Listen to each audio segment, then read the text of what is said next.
In the 1970s, a certain doctor in a faraway country carried out an experiment.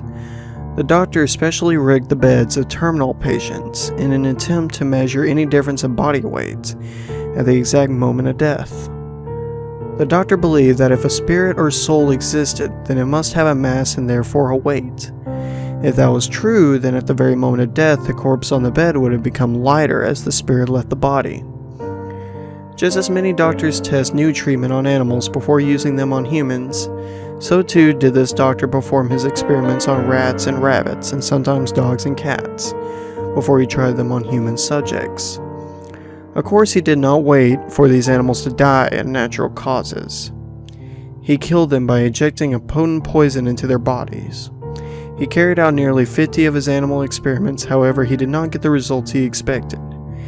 He came to the conclusion that the animals do not have souls like humans, and that the souls were so small that his experiment could not effectively measure the weight loss. The doctor concluded that he needed to use humans, and he conversed with his experiments. His first subject was an old woman, 80 years of age, with no living relatives.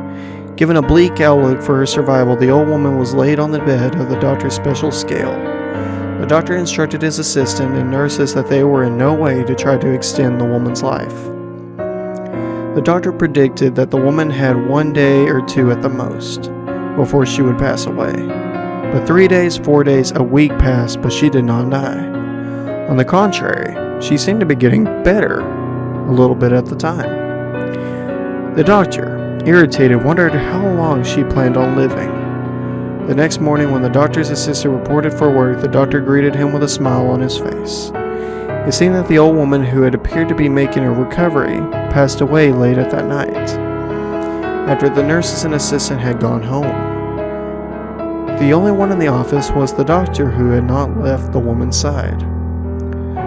Over the course of the next several years, the doctor performed his experiments on dozens of patients. Besides a very small number of expectations, most of them showed a clear decrease in body weight. The doctor found something else even more interesting. The decrease in weight at the exact moment of death varied. The smallest he measured was 5 grams. The average was 10, and there was some who lost over 20 grams, and even those who lost nearly 30 grams. The loss in weight was unrelated to the physical body weight of the person in life. What then did it mean? After much speculation, the doctor came to his conclusion. The more regrets or attachments the person had in life, the greater their loss in weight at death. A mother who left a young child behind. A man who died with a deep hatred towards another person. A young person who had decided to devote his life to music but died before he could make it big. A husband poisoned to death by his wife to get money. A man falsely accused of a crime that died while trying to prove his innocence.